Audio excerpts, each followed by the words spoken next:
નમસ્કાર મિત્રો, આજે આપણે ખૂબ જ ટેસ્ટી અને ક્રિસ્પી સરળતાથી બને તેવો નાસ્તો બનાવીને રેડી કરશું।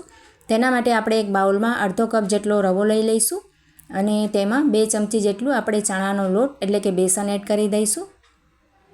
તો અહીંયા મેં 2 મોટી ચમચી જેટલો બેસન તેમાં એડ કરી દીધો છે અને ત્યાર પછી અડધો કપ જેટલી છાશ આપણે તેમાં એડ કરી દેવાની છે। છાશ નાખવાથી નાસ્તો ખૂબ જ ટેસ્ટી બને છે। જો તમારી પાસે છાશ ના હોય તો તમે તેની જગ્યાએ દહીં પણ ઉમેરી શકો છો, અડધા કપ જેટલી। અને પછી તેમાં પાણી નાખીને આ રીતે આપણે તેને મિક્સ કરી લેવાનું છે। છાશ કે દહીં નાખીને આ રીતે આપણે તેને સારી રીતે મિક્સ કરીને રેડી કરી લઈશું। અને હવે આપણે તેમાં બીજી બધી શાકભાજી અને મસાલા એડ કરશું। તો સૌથી પહેલાં અહીંયા અડધા કેપ્સિકમને મેં ઝીણું ઝીણું સમારીને એડ કરી દીધો છે અને ત્યાર પછી અડધા કપ જેટલી ગાજરને આપણે તેમાં એડ કરી દઈશું। અહીંયા તમારી પાસે જે પણ શાકભાજી અવેલેબલ હોય તેમાં તમે નાખી શકો છો। અડધી ઝીણી ડુંગળી સમારીને એડ કરી છે અને 1 થી 2 લીલા મરચાં અને આદું આપણે એડ કરી દેવાનું છે અને ત્યાર પછી ઝીણા સમારેલા ધાણા આપણે તેમાં એડ કરી દઈશું। અને હવે આપણે તેમાં અડધી ચમચી જેટલું એટલે કે સ્વાદ અનુસાર મીઠું એડ કરશું। અડધી ચમચી જીરું એડ કરી દેવાનું છે અને હવે આપણે સારી રીતે તેને મિક્સ કરી લઈશું। આ નાસ્તો ખૂબ જ ઓછી મહેનતે અને એકદમ ઓછા સમયમાં બનીને રેડી થઈ જાય છે।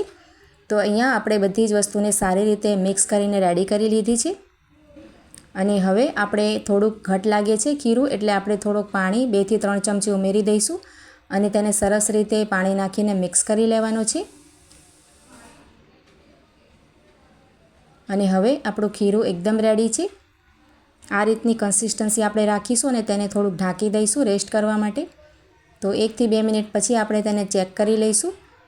તો એકદમ સૂજી આપણી ફૂલી ગઈ છે અને એકદમ ઘટ થઈ ગઈ છે।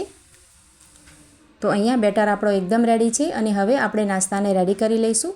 તો અહીંયા ગેસ ઉપર એક પેનમાં આ રીતે આપણે તેલ ગરમ કરવા મૂકી દીધું છે અને હવે જે બેટર આપણે રેડી કર્યું છે તેની ચમચીની મદદથી આ રીતે આપણે તેને સ્પ્રેડ કરતા જઈશું। તો અહીંયા તમારો પેન જેટલો પણ મોટો હોય એ રીતે આપણે તેને નાસ્તાને સ્પ્રેડ કરી દેવાનું છે બેટરને। અહીંયા મેં ખૂબ જ ઓછા મસાલાથી આ નાસ્તો બનાવીને રેડી કર્યો છે। તમે તેમાં બીજા મસાલા પણ એડ કરી શકો છો, ગરમ મસાલો કે લાલ મરચાંનો પાવડર પણ તમે તેમાં એડ કરી શકો છો। તો આ રીતે મેં તેને 4 આ રીતે પીસ બનાવીને રેડી કરી લીધા છે અને હવે આપણે બંને બાજુથી ક્રિસ્પી થઈ જાય એ રીતે તેને આપણે ફ્રાય કરી લઈશું। એક બાજુથી સારી રીતે શેકાઈ જાય પછી જ આપણે તેને ફ્લિપ કરવાનું છે। તો ખૂબ જ સરળતાથી અને ઝટપટ આ નાસ્તો બનીને રેડી થાય છે। જો તમને મારી નાસ્તાની રેસીપી સારી લાગી હોય તો તેને લાઇક, શેર અને કમેન્ટ કરવાનું બિલકુલ ના ભૂલતા। ચેનલ પર નવા હો તો ચેનલને સબસ્ક્રાઈબ કરી આપજો। તો અહીંયા એક બાજુથી સારો આ રીતે કલર આવી જાય અને શેકાઈ જાય ત્યાર પછી આપણે તેને ફ્લિપ કરી લઈશું। તો અહીંયા આપણે આ રીતે બધા જ પીસેસને આપણે તેને ફ્લિપ કરીને સારી રીતે બીજી બાજુએ પણ શેકી લેવાનું છે।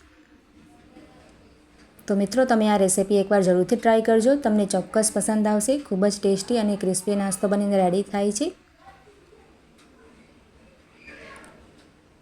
અને ખૂબ જ ઓછી સામગ્રીથી અને ઓછી મહેનતે બનીને પણ તૈયાર થઈ જાય છે।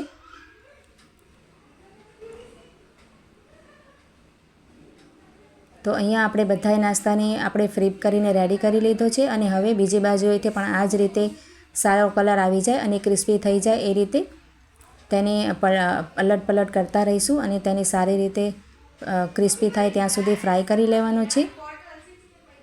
તો અહીંયા તમે જોઈ શકો છો નાસ્તો એકદમ સારી રીતે ક્રિસ્પી અને એકદમ બ્રાઉન કલર આવી ગયો છે। તો હવે આપણે તેને પ્લેટમાં લઈ લેવાનું છે અને બધાય નાસ્તાને આ જ રીતે રેડી કરી લેવાનું છે।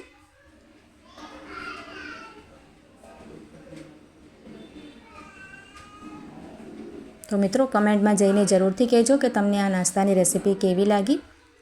તો અહીંયા મેં આ જ રીતે નાસ્તો બનાવીને રેડી કરી લીધો છે। ખૂબ જ સરસ તેનો ટેક્સચર આવે છે અને ખાવામાં ખૂબ જ ટેસ્ટી લાગે છે, અંદરથી એકદમ સોફ્ટ બનીને રેડી થાય છે। તો તમે આ નાસ્તાની રેસીપી એકવાર જરૂરથી ટ્રાય કરજો। ચાલો મળીએ નવા વિડીયોમાં।